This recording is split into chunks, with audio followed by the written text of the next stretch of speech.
Paz do Senhor Jesus a todos, lição de número 9, Jó e a inescrutável sabedoria de Deus. A palavra inescrutável significa impenetrável, incompreensível.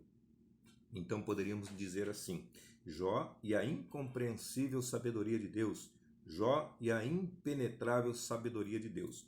Essa lição ela é dividida em 3 tópicos principais, que são a sabedoria vista como um bem natural, a sabedoria vista como um bem comercial e a sabedoria vista como um bem espiritual. Então, natural, comercial e espiritual. O objetivo geral dessa lição é mostrar que a verdadeira sabedoria consiste no temor do Senhor. Ou seja, a verdadeira sabedoria ela fundamenta-se no temor do Senhor. Ela é formada pelo temor do Senhor. Ela resume-se no temor do Senhor. Então, a sabedoria vista como um bem natural, a palavra natural significa próprio, genuíno, verdadeiro, que é diferente de artificial. Então, natural é diferente de artificial, é o oposto. E esse tópico é dividido em 3 subtópicos principais, que são o empenho na busca da sabedoria, como quem explora o minério, assim o homem faz com a sabedoria. E o terceiro subtópico é de onde vem a sabedoria? O terceiro é uma pergunta. O primeiro, o empenho na busca da sabedoria. A palavra empenho significa interesse, compromisso. Então eu preciso me empenhar, eu preciso ter interesse em buscar sabedoria, buscar conhecimento, buscar entendimento, buscar inteligência, buscar a parte intelectual, buscar a parte espiritual. Eu preciso ter esse empenho.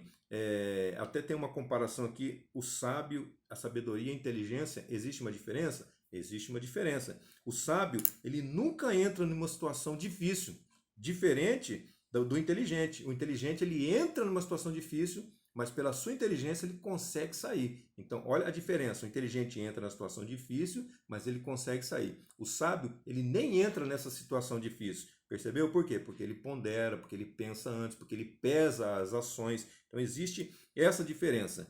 Como quem explora o minério, assim o homem faz com a sabedoria. É o subtópico 2. O homem, ele não nasce com o minério. O homem não nasce com a sabedoria.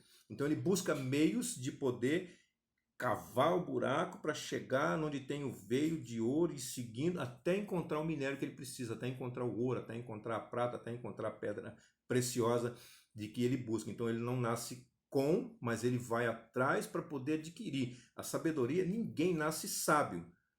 Existem dons naturais, existem dons espirituais, existem dons, mas ninguém nasce sábio. A pessoa tem que buscar a sabedoria. Então ela adquire o conhecimento e quando ela coloca em prática, ela está praticando, ela está sendo sábio, colocando em prática aquilo que ela aprendeu. Agora, existe a sabedoria terrena, animal e diabólica, e existe a sabedoria vinda do alto. Então nós temos que buscar qual sabedoria?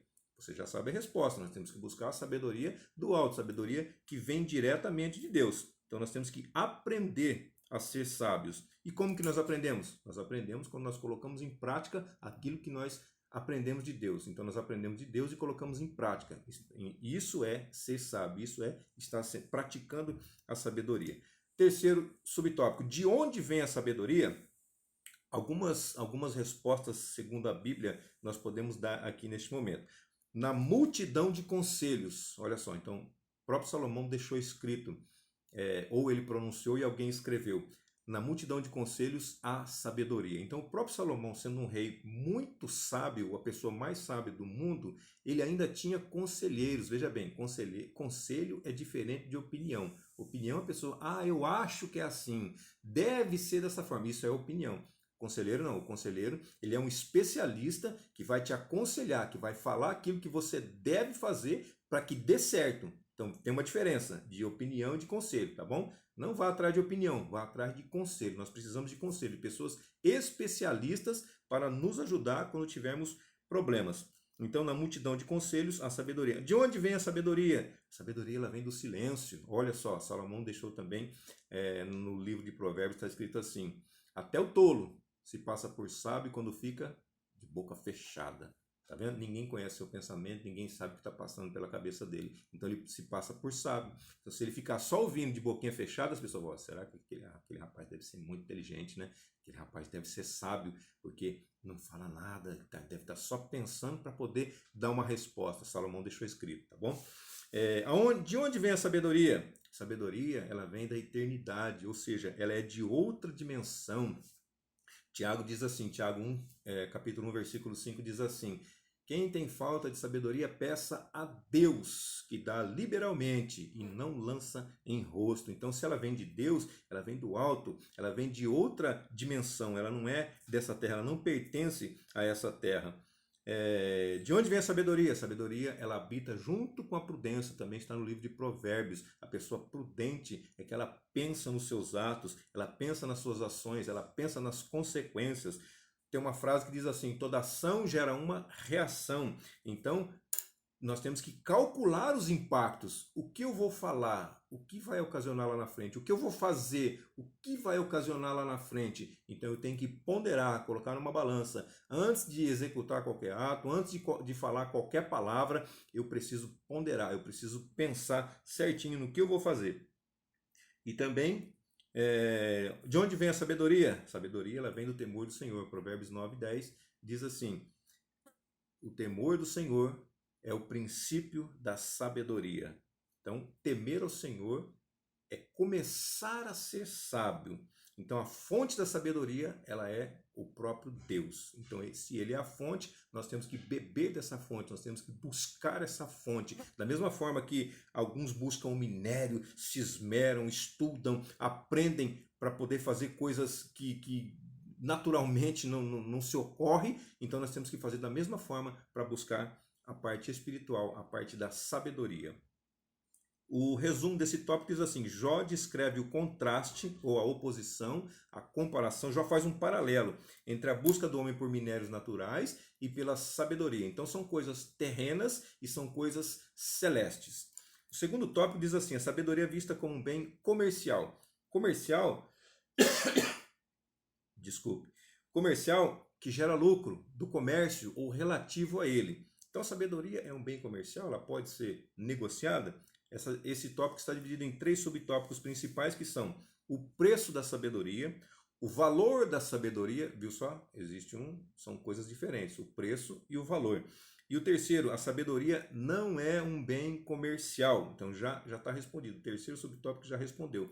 Ela não é fonte de lucro, ela não é fonte de renda. A sabedoria é aplicar aquilo que você aprendeu da parte de Deus, que é a sabedoria do eterno, sabedoria vinda do alto.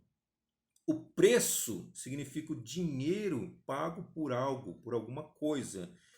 Quanto custa essa coisa? Isso é o preço. Agora, o valor é o que vale, ou a pessoa, a coisa, quanto vale aquela pessoa, o que vale aquela pessoa, o que eu dou para aquilo, o valor que eu coloco naquilo é o que vale, que é diferente do preço que ela custa. Amém? Então a sabedoria, ela não é um bem comercial. Existe aqui um paralelo também, conhecimento e sabedoria. Conhecimento nós podemos comprar, nós podemos adquirir com dinheiro, mas a sabedoria nós só podemos vivê-la. É só com a prática do conhecimento é que nós somos sábios. Terceiro subtópico, a sabedoria não é um bem comercial. Então sabedoria não é uma coisa, sabedoria é uma pessoa. Então coisas nós compramos, objetos nós compramos, pessoas não tem como comprar. Antigamente existia a escravatura, então pessoas compravam escravos, negociavam pessoas, eram coisas diferentes, tá bom? Mas nós não compramos pessoas. Pessoas compram por algum período, existe, mas não compramos. Definitivamente nós não compramos pessoas, então nós compramos coisas. E se a sabedoria é uma pessoa, nós temos que ter comunhão com ela para poder ser sábio. O resumo do tópico 2 diz assim: a sabedoria não tem preço, mas tem um valor que se equipara, que remonta, que se eleva ao temor do Senhor. Tá certo? Então o terceiro tópico diz assim: a sabedoria é vista como um bem espiritual. Espiritual é que vem do espírito, é relativo ao espírito, que é diferente de mundano, que é diferente de carnal, que é diferente de profano. É dividida em 2 subtópicos principais, que são uma verdade revelada e uma verdade prática. A palavra revelada aqui, uma verdade revelada, significa tirar o véu. Lembra-se do Antigo Testamento, quando tinha o véu do templo que foi rasgado de alto a baixo quando Jesus morreu, dando total acesso, ou seja, tinha um véu, e o véu era bem espesso, não era véu como a gente conhece hoje, que consegue visualizar através dele, não, era bem grosso, Então não tinha como visualizar a Arca da Aliança, não tinha como visualizar o símbolo da presença de Deus lá dentro. Quando Jesus morreu, o véu foi rasgado, dando total acesso para que nós pudéssemos a presença de Deus quando esse véu foi. Então nós não conseguimos nem visualizar. Aí Jesus veio, esse véu foi rasgado quando ele na sua morte, e nós tivemos total acesso. Aí nós conseguimos ver. Tirar o véu significa manifestar, também revelada, perdão. Revelado significa tirar o véu, significa manifestar, significa fazer conhecer o que era ignorado ou secreto. Então, a arca, a presença de Deus era secreta, ela era ignorada por muitos, as pessoas não conheciam. Mas quando Jesus rasgou o véu do templo, é claro que a arca não foi revelada porque a arca já não existia mais, não estava mais ali. Mas simbolicamente a presença de Deus foi revelada para muitos que não tinham acesso, ou seja, para todos que não tinham acesso, porque somente o sumo sacerdote entrava de ano em ano ali na presença de Deus. Quando o véu foi rasgado, a presença de Deus ela foi manifesta a todas as pessoas, inclusive a você e a mim. Que mais? Uma verdade prática. A palavra prática significa proceder, uso, costume, dia a dia, que não se limita à teoria.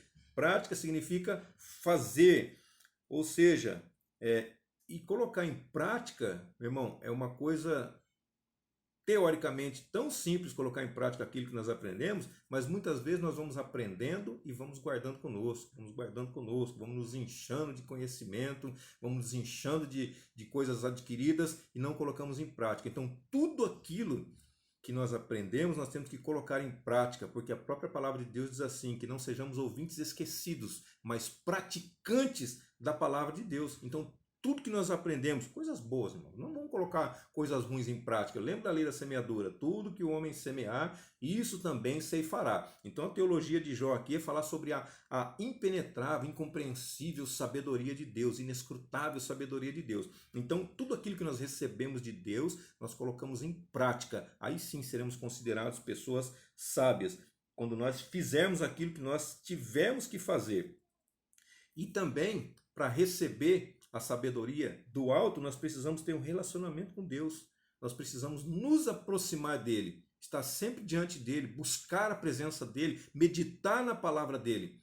Para quê? Para que a gente possa compreender, entender os mistérios de Deus e colocar em prática tudo aquilo que o Senhor nos ensinar.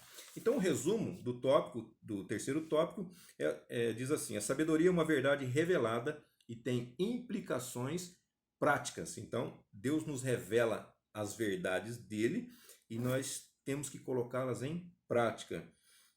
Ou seja, Deus nos mostra, Deus nos revela, Deus nos ensina e nós fazemos, nós colocamos em prática, nós praticamos aquilo que nós aprendemos.